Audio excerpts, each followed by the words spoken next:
Hello everyone, आप देख रहे हैं चैनल अमीन इन्फो। दोस्तों, एक्स स्टूडेंट जो एसओएल के हैं 2019 या 2020 बैच के, तो उनका अगर किसी सेमेस्टर में ईआर आया हुआ है, उसके जो फॉर्म है वो रिलीज़ हो गए हैं। हमने आपको कल शाम इस चीज़ की इन्फॉर्मेशन दी थी। अब कुछ स्टूडेंट्स की कुछ क्वेरीज आ रही हैं इन फॉर्म्स से रिलेटेड। बहुत से स्टूडेंट्स के डैशबोर्ड में ग्लिच है, एरर है। वो सब चीज़ें हम आज की इस वीडियो में डिस्कस करेंगे। तो वीडियो हो सकता है थोड़ी लंबी हो, बट आपकी जितनी भी जेन्युइन क्वेरी है वो हम रिजॉल्व करने की कोशिश करेंगे।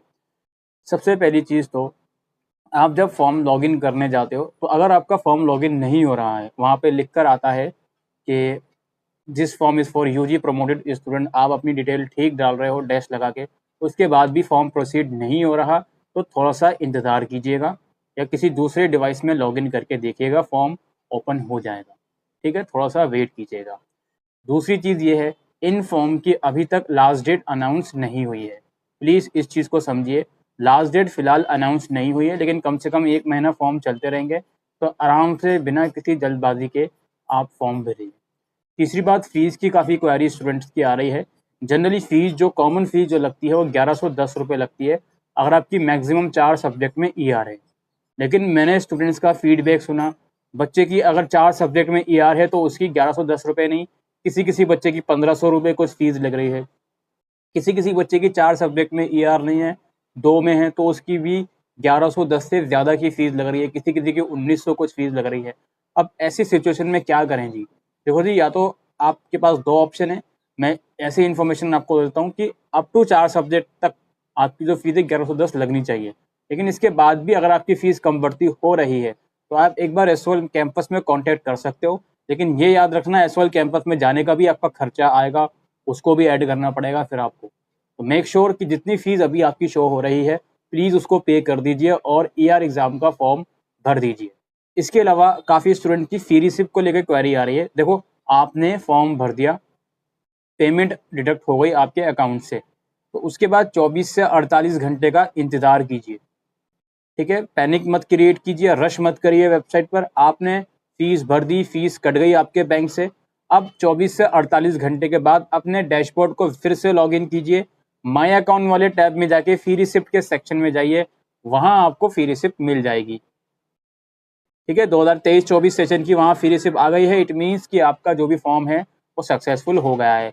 अब फ़ी रिसिप्ट के अंदर एरर है कि सर हमारा उसमें सब्जेक्ट नहीं शो हो रहा, हमारा उसमें ट्रांजैक्शन आईडी या फ़ी रिसिप्ट ब्लैंक शो हो रही है। वो टेक्निकल ग्लिचेस हैं, वो सॉल्व हो जाएगी। आपकी फ़ी रिसिप्ट आ गई, इट मीन्स आपका एडमिशन सक्सेसफुल हो गया है।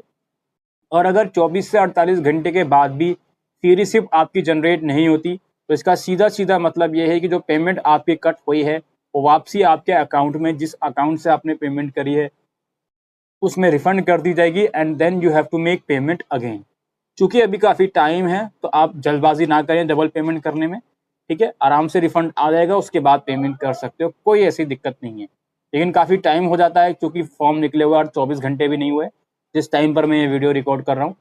लेकिन अगर काफ़ी टाइम हो जाता है, आपको रिफ़ंड भी नहीं आ रहा और फ़ी रिसिप्ट भी नहीं आई, तो फिर या तो आप कैंपस जाकर उसको रिज़ॉल्व करवाइए या दोबारा पेमेंट कीजिए और फिर रिफ़ंड के लिए अपने बैंक वगैरह से कॉन्टैक्ट कीजिए। फ़ी रिसिप्ट के अंदर XYZ एरर है, उसको मैं अभी डिस्कस नहीं कर रहा हूँ, क्योंकि वो अपने आप ही ठीक हो जाएगा। इसके बाद बात ये आती है, अब क्या है जी, आपका किसी सब्जेक्ट में ईआर है, फेल हो आप या एब्सेंट थे आप।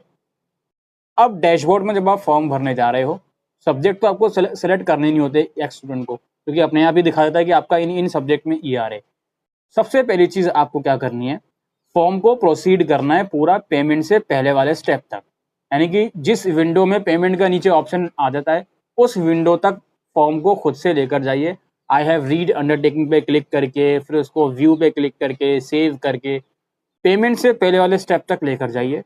उस स्टेप में देखिए कि आपके कौन से सब्जेक्ट शो हो रहे हैं। क्या आपके वही सब्जेक्ट एक्चुअल में शो हो रहे हैं जिसमें आपका ईआर है, सेमेस्टर 5, 4, 6 या जो भी सेमेस्टर है आपका। अगर हो रहे हैं then please make the payment, that's it.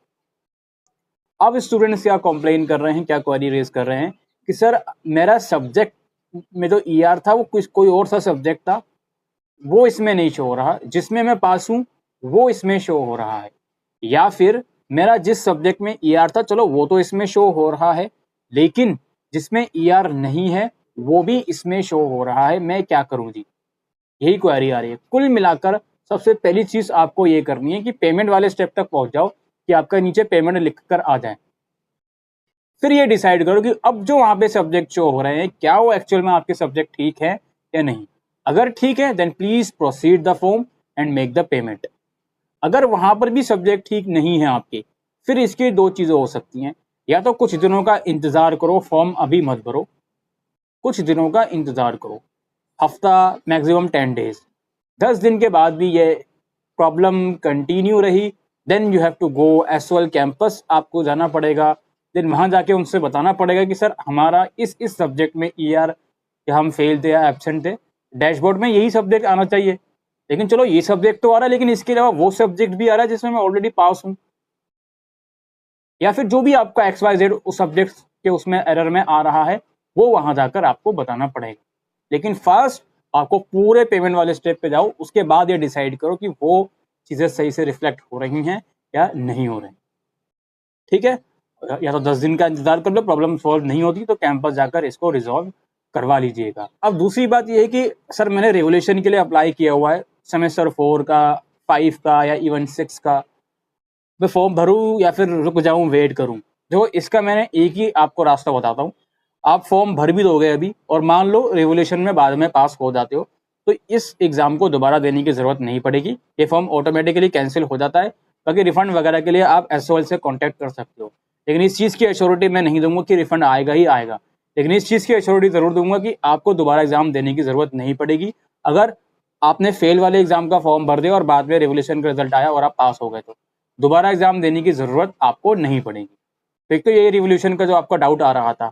दूसरी बात, अगर मान लो किसी इवेंट सेमेस्टर में आपने रिवोल्यूशन के लिए अप्लाई किया हुआ है, उसमें ईआर था, सेमेस्टर 4 का था या 6 का था, तो इवेंट सेमेस्टर के फॉर्म दोबारा निकलेंगे आपके ये सेशन खत्म हो जाने के बाद। मई जून वाला जो सेशन आएगा उससे पहले ईआर के फॉर्म दोबारा निकलेंगे, तब आप फॉर्म भर सकते हो अगर अभी नहीं भरना चाह रहे तो। क्यों नहीं भरना चाह रहा है? सिर्फ इस वजह से नहीं भरना चाह रहा है कि यार हमने रिवोल्यूशन के लिए अप्लाई किया हुआ है इवेंट सेमेस्टर का, और सेमेस्टर के एग्जाम तो यार अभी दिसंबर में आ रहे हैं, उस टाइम तक रिजल्ट आए या नहीं आए रिवोल्यूशन का, हमें तो फॉर्म भरना पड़ेगा और सेमेस्टर का। तो इवेंट सेमेस्टर चूंकि मई जून नेक्स्ट ईयर है, उसके लिए हम इंतजार कर सकते हैं अगर हमने रिवोल्यूशन के लिए अप्लाई किया हुआ है। बाकी अगर आपका रिवोल्यूशन का केस है ही नहीं, जेन्युइन में आप फेल थे या एब्सेंट थे, तब तो यार फॉर्म भर दो, इंतजार मत करो, तब तो बाद में भरना ही है, अभी भी भरना ही है, भर दो फॉर्म। दूसरी बात एक ये भी थी, एब्सेंट वाली प्रॉब्लम या आरए वाली प्रॉब्लम। सर मेरा इस सेमेस्टर में आरए या एब्सेंट लगा हुआ है, अभी तक भी ये ठीक नहीं हुआ, मैं क्या करूं? इसका भी मैं वही आपको रास्ता बताऊंगा जी जो मैंने रेवोल्यूशन का बताया। यानी कि अगर ऑड सेमेस्टर है, सेमेस्टर 5 या 3 का आरए है या एब्सेंट है, आपने एप्लीकेशन सबमिट करी हुई है, तो फॉर्म भर दो। अगर प्रॉब्लम ठीक हो जाती है तो वेल एंड गुड है, नहीं होती तो यार दोबारा एग्जाम देना पड़ेगा। वहीं अगर इवन सेमेस्टर का आ रहे हैं, सेमेस्टर 6 का या 4 का, तो क्या करना है जी, वेट करना है, क्योंकि फॉर्म इसके दोबारा भी निकलेंगे। हो सकता है दोबारा जब फॉर्म निकले भरने की जरूरत ही ना पड़े आपको, क्योंकि ये प्रॉब्लम आपकी ठीक हो जाए। तो ये कुछ आप लोगों के डाउट्स जो आ रहे थे, तो ये ईआर के फॉर्म निकले हैं इस चीज़ के रिगार्डिंग। ठीक है, तो आई होप दोस्तों आपको ये वीडियो यूजफुल लगी हो, तो वीडियो को शेयर कीजिएगा। Thank you.